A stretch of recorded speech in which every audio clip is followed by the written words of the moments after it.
20세기 미국 최고의 전도자이자 복음주의자로 손꼽히는 빌리 그레함 목사님이요, 이 전도단을 구성해서 나라와 도시를 돌며 복음 전도 집회를 할 때요, 찬양 사역으로 동역했던 분 중에 킴 윅스라고 하는 한국 여성분이 있었습니다. 1947년생인 그녀는 3살 때 한국 전쟁으로 인해 피난을 가다가 그만 인민군 폭격의 섬광으로 실명을 합니다. 포탄이 떨어질 때 엎드려서 위를 쳐다보지 말라고 아버지가 이야기했는데 그 말을 듣지 않고 호기심에 올려보다가 눈을 크게 다쳐서 그만 시력을 잃고 만 것입니다. 결국 월드비전의 이 장애자를 위한 고아원에 위탁된 킴 윅스는요, 10살 때 홀트 양자회를 통해 미국 인디애나주 데이턴의 독실한 크리스천이며 이 홀트의 친구인 조지 윅스 부부에게 입양됩니다. 그리고 거기서 12살 때 입양한 아버지를 따라 참석한 빌리 그레함 목사님의 전도 집회에서 예수를 그리스도로 영접합니다. 그리고는 16살 때 월드비전의 창설자인 밥 피어스 목사님의 설교를 들으면서 자신의 삶을 하나님께 바치기로 헌신합니다. 후에 윅스는요, 이 성악으로 인디애나 대학을 졸업하고요, 동대학원의 박사학위 과정까지 마친 후에 풀브라이트 장학생이 되어서 오스트리아 비엔나에 유학까지 갑니다. 그 이후 1974년 처음 이 LA 할리우드 볼에서 그레함 목사의 25주년 전도 집회에 특별 초청되어서요, 성가를 부르고 나중에는 조지 베벌리 셰어와 함께 빌리 그레함 전도단의 찬양 독창자가 되어서요, 미국은 물론 세계 방방곳곳을 누비며 찬양으로 예수님의 사랑과 복음을 전합니다. 이 시각장애인인 그녀는요, 찬양 중에 종종 이런 간증을 했다고 합니다. 저는 소경이기 때문에 사람들의 인도를 받습니다. 그때 사람들은 10m 전방에 무엇이 있다고 알려주는 것이 아니라 바로 앞에 층계가 있으니 발을 올려놓으라고 말하고 또 앞에 흙탕물이 있으니 피하라고 알려줍니다. 나를 인도하는 분을 신뢰하고 한 걸음씩 또 한 걸음씩 옮기면 언제나 저는 목적지에 도달합니다. 저는 인생이 이와 같다고 생각합니다. 믿음으로 산다는 것도 마찬가지겠죠. 나를 부르시고 인도하시는 주님을 신뢰하고 한 걸음 한 걸음 옮기다 보면 주께서 나를 위해 예비하신 그 영광스러운 목적지에 도착할 것을 확실히 믿습니다. 우리는 오늘부터 새로운 설교 시리즈로 사복음서에 등장하는 믿음의 사람들을 묵상하고자 하는데요, 이 새 설교 시리즈의 제목이 바로 One Step Closer to Jesus, 곧 한 걸음 예수 앞으로입니다. 방금 나눈 킴 윅스의 고백처럼 믿음으로 산다는 것은 어떻게 보면 한 걸음 한 걸음씩 예수님을 향해 믿음의 발걸음을 내딛는 것이요, 그렇게 나아가다 보면 결국은 하나님이 우리를 위해 예비하신 영원하고 영광스러운 그곳에 도착하게 되기 때문입니다. 그래서 사복음서에서 이 예수님을 향해 믿음의 발걸음을 내딛었던 성경 인물들을 한 명 한 명 묵상하는 가운데 한 걸음 한 걸음 예수 앞으로 믿음의 발걸음을 더 내딛으며 너와 나 우리 믿음의 이야기를 써내려가는 저와 여러분이 되었으면 합니다. 자, 그래서 우리가 오늘 첫 번째로 살펴볼 인물은 바로 회당장 야이로입니다. 그동안 제가 이 본문을 가지고 설교할 때는 주로 회당장 야이로와 12의 혈류증 앓은 여인을 비교하면서 말씀을 전했는데요, 오늘은 회당장 야이로 한 명에게 집중하면서 그가 어떻게 한 걸음 한 걸음씩 믿음의 발걸음을 예수님을 향해 내딛었는지 함께 생각해 보고자 합니다. 그리고 바라기는 회당장 야이로처럼 우리도 그렇게 예수 앞으로 한 걸음 한 걸음씩 믿음의 발걸음을 내딛으며 너와 나 우리 믿음의 이야기를 써내려가기를 주님의 이름으로 축복합니다. 자, 회당장 야이로의 이야기를 통해 우리는 믿음에 대해 무엇을 깨닫게 됩니까? 야이로처럼 예수님께 믿음의 발걸음을 내디디려면 우리는 어떻게 해야 합니까? 저는 여러분들이 오늘 말씀을 잘 기억하시도록 이 세 가지 동사로 회당장 야이로의 믿음을 좀 생각했으면 하는데요. 그 첫 번째 동사가 바로 나아가라입니다. 왜냐하면 믿음은 절망 속에서 예수께 나아가는 용기이기 때문입니다. 자, 다 같이 본문 22절과 23절 말씀 읽어볼까요? 시작. 회당장 중에 하나인 야이로라 하는 이가 와서 예수를 보고 발 아래 엎드려 간곡히 구하여 이르되 내 어린 딸이 죽게 되었사오니 오셔서 그 위에 손을 얹으사 그로 구원을 받아 살게 하소서 하거늘. 여러분, 자녀를 키워보신 분들은 다 아시겠지만 이 자녀가 아픈 것처럼 부모의 마음을 괴롭게 하는 것이 없습니다. 너무 아파하고 괴로워하는 모습을 보면 차라리 내가 대신 아프고 싶을 만큼 괴롭지 않습니까? 그런데 본문을 보니까 회당장 야이로의 딸은 그냥 아픈 것이 아니라 곧 죽을 것 같은 절망스러운 상황에 있었습니다. 그래서 어떻게 합니까? 예수를 보고 나와 그 발 앞에 엎드려 간곡히 구합니다. 내 죽어가는 딸을 살려달라고 말입니다. 여러분, 우리가 여기서 두 번째로 관심을 가져야 하는 것은 바로 그의 직업이 회당장이었다는 점입니다. 첫 번째는 그 딸이 거의 죽을 병에 걸렸다. 두 번째는 그래서 예수께 나아온 이가 회당장이었다라는 거죠. 여러분, 당시 회당장은요, 지역에 영향력 있는 종교 지도자입니다. 그런 사람이 예수님 앞에 나아가 도움을 요청하는 것도 매우 어색한데 거기다가 발 아래 엎드려서 간구합니다. 이것은 그가 나사렛의 목수 출신에 불과한 예수님 앞에서 체면이고 뭐고 다 내려놓고 어떻게 보면 종교 지도자로서 위험을 감수한 행동이었습니다. 왜냐하면 이제 다른 사람들이 자신을 우습게 여길 것이기 때문입니다. 그러나 그는 여기서 체면보다 생명을, 권위보다 예수님을 선택합니다. 이것이 그의 믿음입니다.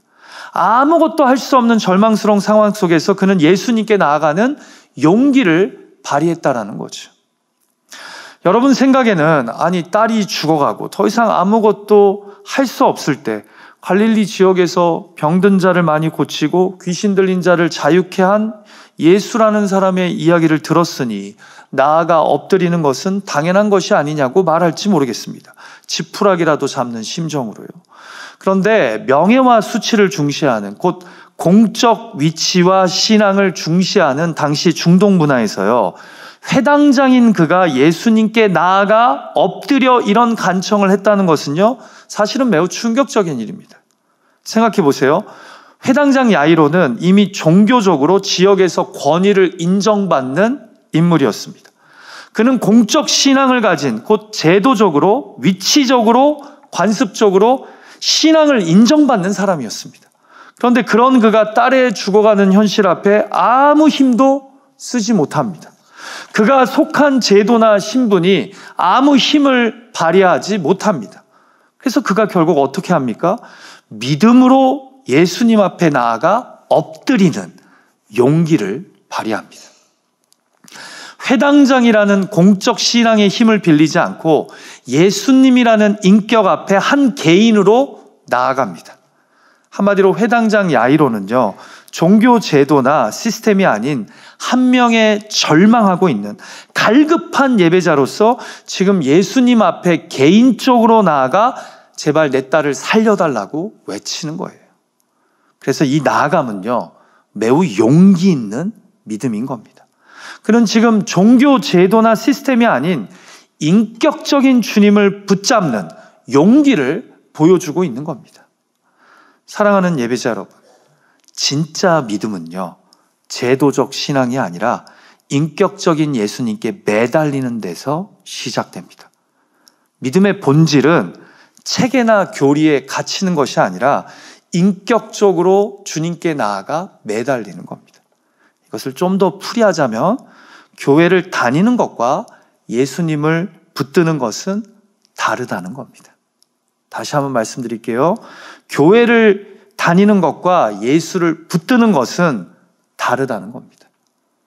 평생 교회를 다녀도 예수님과 인격적인 믿음의 관계를 맺지 못하는 사람들이 있을 수 있는데, 지금 본문의 회당장 야이로는 용기를 내서 종교 제도가 아닌 인격적인 믿음으로, 퍼스널한 믿음으로 예수님께 나아가는 용기를 우리에게 보여준다는 거죠. 공적인 체면과 지위, 종교적 권위를 다 내려놓고 절망 속에서 예수님께 한 개인으로 나아가 엎드리는 그런 믿음을 보여준다라는 겁니다.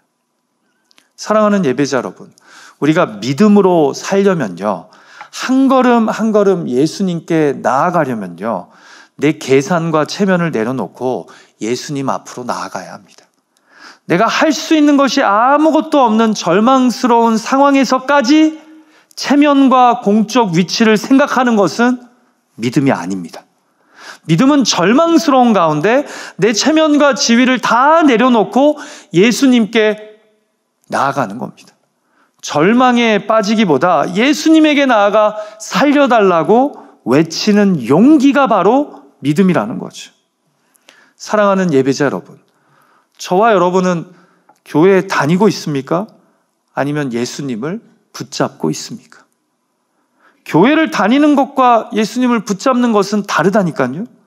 마치 체면과 직분, 명예를 따지는 공적 신앙과 예수님에게 개인적으로 솔직하게 나아가는 인격적 신뢰가 다른 것처럼 말입니다.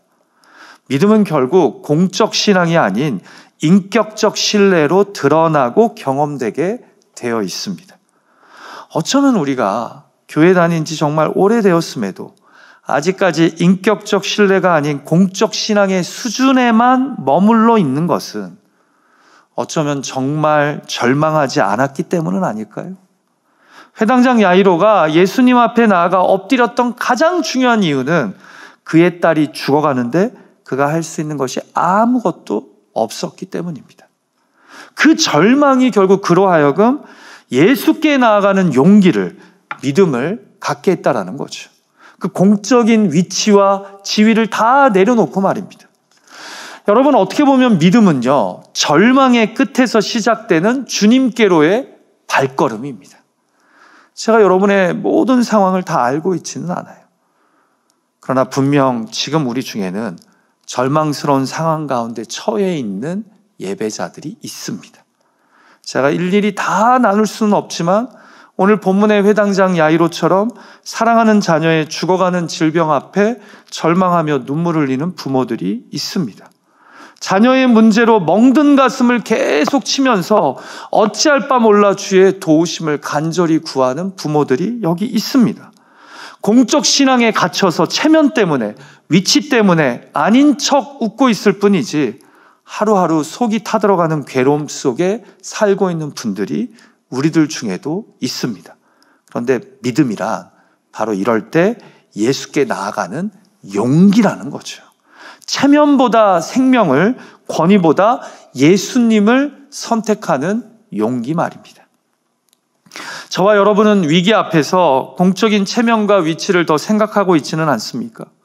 그래서 회당장 야이로처럼 예수님 앞에 나아가기보다 믿음이 겉도는 생활을 하고 있지는 않습니까? 요즘 나로 절망하게 만드는 그 문제를 용기를 내어 예수님 앞에 직접 가져가실 수 있겠습니까? 히브리서 11장은 우리에게 말씀합니다. 믿음이 없이는 하나님을 기쁘시게 하지 못하나니 하나님께 나아가는 자는 반드시 그가 계신 것과 자기를 찾는 자들에게 상 주시는 이심을 믿어야 할지니라.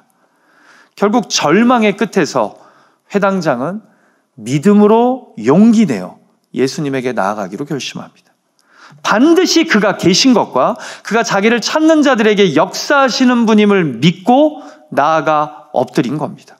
저와 여러분도 절망 속에서 제발 자포자기하지 않고 전지전능하신 주님께 믿음으로 나아가기를 간절히 소망합니다. 예수님께 나아가는 용기가 곧 믿음이라는 거죠. 자, 두 번째로 생각했으면 하는 동사는 바로 넘어서라입니다. 왜냐하면 믿음이란 예수를 붙잡고 장애물을 넘어서는 끈질김이기 때문입니다. 여러분, 오늘 이야기를 쭉 보시면요, 회당장 야이로가 예수님께 믿음의 발걸음을 내디딜 때 이를 방해하는 요소들이 상당히 많았음을 발견하게 됩니다. 한마디로 믿음의 길에서 중도 포기하게 만드는 장애물들이 있었다는 거예요.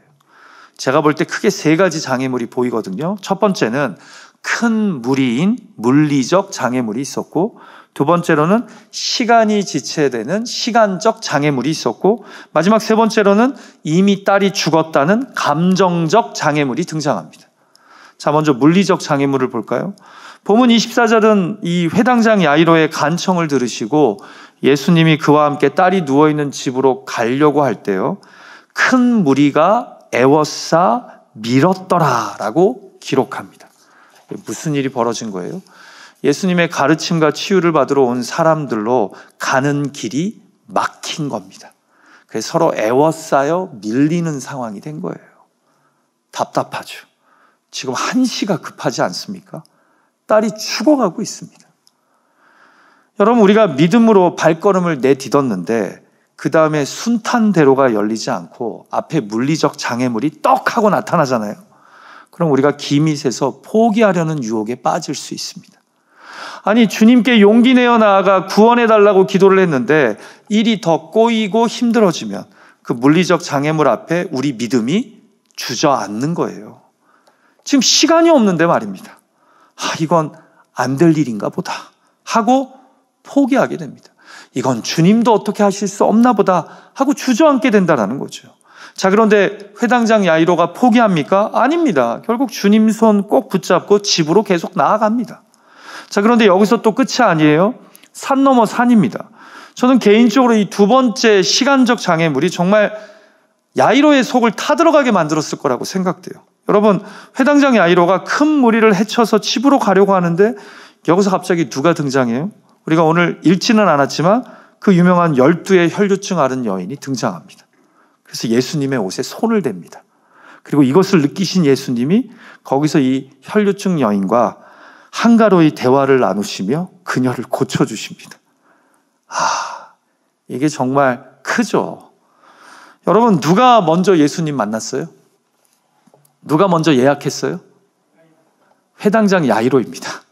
그런데 딸을 고치러 가시는 중에 이 여자가 갑자기 끼어들어서 시간을 끕니다. 여인에게는 나름 다급한 상황이지만 회당장 야이로에게는 지금 내 딸이 더 급합니다. 그런데 딸을 고치러 가는 중에 이 여자가 끼어들었단 말이에요. 한시가 급한데 정말 이 순간 속이 타들어가지 않았을까요? 저 같으면 솔직히 여기서 소리를 크게 질렀을 것 같아요. 예수님, 지금 뭐 하고 계신 거예요? 제 딸이 죽어가고 있다니까요. 이 여자는 제 딸 살리고 나서 고쳐주셔도 아무 문제가 없는 질병을 가진 여자입니다라고요.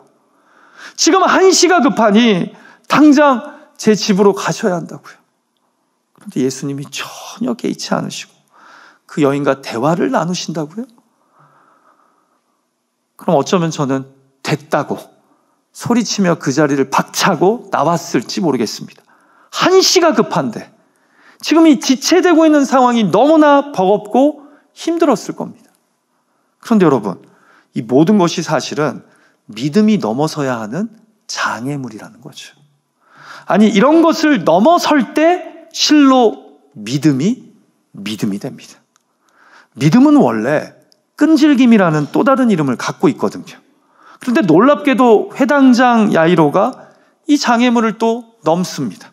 성경 어디에도 그가 화딱지를 내고 자리를 떠났다는 기록이 감사하게도 없습니다. 그는 속이 타들어가는 가운데서 인내하며 기다린 겁니다. 자, 그런데 진짜 마지막 세 번째 장애물이요, 막강합니다.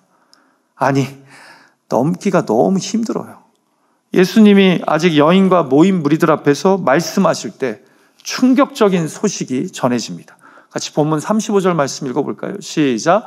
아직 예수께서 말씀하실 때에 회당장의 집에서 사람들이 와서 회당장에게 이르되 당신의 딸이 죽었나이다. 어찌하여 선생을 더 괴롭게 하나이까? 여러분, 제가 감정이입을 해서 이 말씀을 쭉 읽는데요, 제 마음이 힘들더라고요. 딸이 죽었답니다. 그럼 끝 아닙니까? 믿음이 생긴 이유가, 소망이 결국 사라져버렸으니까요. 이 순간 그 물리적 장애물이던 큰 무리와 그리고 시간을 지체시킨 그 혈류증 앓았던 여인이 얼마나 미웠을까요? 아니, 모든 상황 속에 적극적이지 않아 보이시는 예수님이 또 얼마나 싫었을까요? 그런데 우리도 믿음의 길을 걸어가면서 이런 물리적 장애, 시간적 장애, 감정적 장애 앞에 서게 될 때가 있지 않습니까? 그럴 때 우리 어떻게 해요? 포기하려고 합니다. 이 장애물들이 너무 버겁고 이런 장애물들로 인해 하나님께 원망하게 됩니다. 그런데 이 감당하기 힘든 마지막 감정적 장애물 앞에 예수님이 회당장 야이로에게 이런 말씀을 하십니다. 같이 한번 읽어볼까요? 예수께서 그 하는 말을 곁에서 들으시고 회당장에게 이르시되 두려워하지 말고 믿기만 하라 하시고. 여러분, 믿음은요, 넘어서는 겁니다. 어떻게요? 예수님을 붙잡고 장애물을 넘어서는 끈질김이 바로 믿음이라는 겁니다. 그래서 예수님이 야이로에게 두려워하지 말고 나를 믿기만 하랍니다. 무슨 말이에요? 지금 딸이 죽었다는 소식에 이 감정적 장애에 사로잡혀 두려워하지 말고 포기하지 말고 나를 믿기만 하라는 겁니다. 사랑하는 예배자 여러분, 결국 어떻게 되죠? 야이로가 두려워하지 않고 예수님을 믿기만 합니까? 아니면 이제 다 끝났다고, 너 같은 사람은 처음 본다고 큰 소리치며 예수님 보고 떠나라고 이야기합니까? 놀랍게도 그는 그 소식을 전해 듣고서도 예수님과 함께 자신의 집으로 갑니다. 이 말은 그가 그 순간까지도 예수님을 붙잡고 결국은 믿음으로 그 모든 장애물을 넘어섰다는 겁니다. 여러분, 믿음은 장애물이 없는 길이 아니라 장애물을 넘어서는 인내요, 끈질김입니다. 믿음은 두려움의 소식보다 주님의 약속을, 말씀을 붙잡는 선택입니다. 그래서 야고보서 1장 3절과 4절에서 성경은 우리에게 이렇게 말씀하지 않습니까? 이는 너희 믿음의 시련이 인내를 만들어내는 줄 너희가 알미라. 인내를 온전히 이루라. 믿음의 길을 걸으면서 시련이 없을 수는 없습니다. 그리고 그 시험은, 장애물들은 결국 우리 믿음을 정금같이 해줍니다. 그래서 우리로 온전하고 구비하여 흠이 없는 하나님의 백성으로 빚어가십니다. 저와 여러분은 큰 물이라는 물리적 장애물, 지체되고 있는 시간의 장애물, 죽음이라는 감정의 장애물 앞에 혹시 믿음을 포기하고 싶지는 않으십니까? 그런 우리에게 주님은 말씀합니다. 두려워하지 말고 믿기만 하라. 이 음성 앞에 다시 믿음의 옷깃을 여매는 저와 여러분이 되시기를 주님의 이름으로 축복합니다.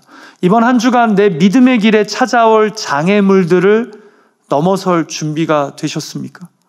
분명히 우리 믿음을 흔드는, 포기하게 만드는 장애물들을 만나게 되실 겁니다. 그럴 때 믿음은 예수님을 꽉 붙잡고 장애물을 넘어서는 것임을 기억하며 그렇게 믿음의 길을 한 걸음 한 걸음 주님께로 나아갈 수 있는 여러분 되시기를 주님의 이름으로 축복합니다. 잊지 마세요. 믿음은 주님께 맡긴 손을 놓지 않는 끈질김입니다. 회당장 야이로는 예수님의 발 앞에 엎드린 순간부터 큰 무리를 지나쳐 혈류증 여인의 지체됨을 버티고 결국은 딸이 죽었다는 집까지 예수님과 함께 갑니다. 아마 야이로가 중간에 돌아섰다면 오늘 본문의 놀라운 기적은 일어나지 않았다라는 거죠. 자, 마지막 세 번째로 우리가 회당장 야이로의 이야기에서 발견하게 되는 믿음의 동사는 무엇입니까? 아까 첫 번째가 나아가라, 두 번째가 넘어서라. 괜찮아요. 다 잊어버릴 수 있어요. 그래서 복습을 하는 거예요. 세 번째가 맡겨라입니다. 맡겨라. 왜냐하면 믿음은 죽음의 한계마저 예수께 맡기는 신뢰이기 때문입니다. 자, 결국 회당장 야이로는 예수님을 모시고 자기 집에 도착합니다. 정말 길고 긴 시간이었습니다. 여기까지 오는 것이 말이에요. 집에 들어가니까 사람들이 울며 심히 통곡합니다. 왜냐하면 회당장의 딸이 죽었기 때문입니다. 죽음은 우리 모두가 피할 수 없는 인간 인생의 최고의 절망이자 인간이 어떻게 할 수 없는 최고의 한계를 보여주는 현실이죠. 그런데 두려워하지 말고 나를 믿기만 하라고 말씀하신 예수님이 사람들 앞에서 황당한 말씀을 합니다. 들어가서 그들에게 이르시되 너희가 어찌하여 떠들며 우느냐? 이 아이가 죽은 것이 아니라 잔다 하시니. 그리고 죽은 아이를 잔다고 표현하시는 예수님의 이 황당한 말씀 앞에 집에 있던 사람들이 다 비웃습니다. 그 비웃음이 가득한 곳에서도 예수님은 자신을 믿는 아이의 부모, 또 자신을 따르는 수제자들인 베드로, 야고보, 요한을 데리고 소녀가 누워있는 방으로 들어가십니다. 잘 보세요. 죽음의 권세 아래 굴복한 사람들이 비웃을 때 죽음의 한계조차 예수님께 맡긴 믿음의 부모가 결국 예수님과 함께 소녀의 방으로 들어간 겁니다. 여러분, 모든 사람들이 죽음이 끝이라고 생각하는데 소수의 사람들은 끝으로 보이는 그 자리에서까지 주님을 붙잡습니다. 믿을 게 뭐가 있다고. 회당장 야이로는 결과를 통제하려고 하는 내가 아닌 결과까지 맡기려는 믿음의 모습을 우리에게 보여줍니다. 이게 진짜 믿음인 거죠, 사실은. 그가 어떻게 이 짧은 만남의 순간에 이런 놀라운 믿음의 사람이 되었을까요? 먼저는 하나님의 은혜겠죠. 그러나 저는 동시에 이들을 지체시켰던 12의 혈류증 앓은 여인의 간증이, 믿음의 모습이 회당장 야이로에게 준 도전이 있었을 거라고 상상합니다. 비록 그녀 때문에 지체되었지만 동시에 그녀 때문에 믿음이 무엇인지를 생각했겠죠. 고쳐지지 않는 병 앞에서 내가 저분의 옷자락만 만져도 나을 수 있을 것이라고 믿고 행동한 그녀처럼 지금 다시는 살 수 없을 것 같은 죽음 앞에서 지푸라기라도 잡는 심정으로 주님이 내 딸을 만지면 다시 깨어나 일어나지 않을까 하는 죽음의 한계마저 예수께 맡기는 믿음이 싹트지 않았을까 저는 추측해 봅니다. 여러분, 우리도 마찬가지죠. 먼저 가족을 떠나보낸 슬픔 속에서도 믿음으로 살아가는 지체들의 모습에 우리가 위로와 힘을 얻죠. 의사도 포기한 상황에서도 믿음으로 소망하며 의탁함으로 생명이 연장되고 오히려 건강해지는 지체들의 간증 속에서 우리가 또 위로와 힘을 얻죠. 그렇게 간절히 부르짖었음에도 결국 데려가신 가족을 그럼에도 천국에 보내주셔서 감사하다고 기도하며 추워진 하루를 이제 천국의 소망으로 살아가는 지체들의 모습에서 우리도 죽음 이후에 저 천국에서의 삶을 소망하며 오늘을 믿음으로 살아가게 되는 겁니다. 이렇게 야이로는 12의 혈류증 앓은 여인의 믿음의 간증 속에서 어쩌면 위로와 소망을 얻었을지 모르겠어요. 그래서 집까지 예수님을 데리고 가서 죽음의 한계마저 예수님께 맡기며 그를 신뢰합니다. 그리고는 어떤 일이 벌어집니까? 같이 41절 말씀 읽어볼까요? 시작. 그 아이의 손을 잡고 이르시되 달리다굼 하시니 번역하면 곧 내가 내게 말하노니 소녀야 일어나라 하심이라. 여러분, 아람어로 달리다는 소녀를 뜻하고요. 쿰은 일어나라를 뜻합니다.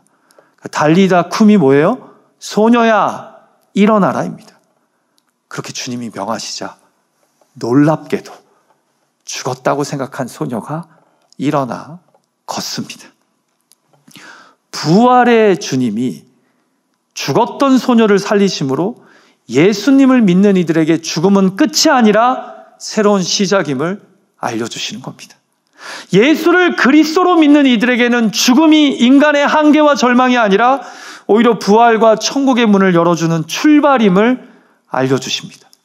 사랑하는 예배자 여러분, 믿음은 죽음의 한계마저 예수께 맡기는 신뢰인 줄 믿습니다. 믿음은 결과를 내가 쥐려고 하는 것이 아니라 주님께 온전히 맡기는 겁니다. 미국 침례교회 선교사였던 짐 엘리엇이 에콰도르 원주민 선교를 하기 위해 동료 선교사 4명과 함께 경비행기를 타고 아마존 정글로 들어가죠. 그리고는 안타깝게도 공격적인 아우카족에 의해 도끼와 창에 찔려 잔인하게 순교당합니다. 나중에 사고 현장을 조사차 방문한 미국인들은 그들의 주머니에 안전을 위해 소지한 권총들이 다 그대로 있었던 것을 발견하고 놀라게 됩니다.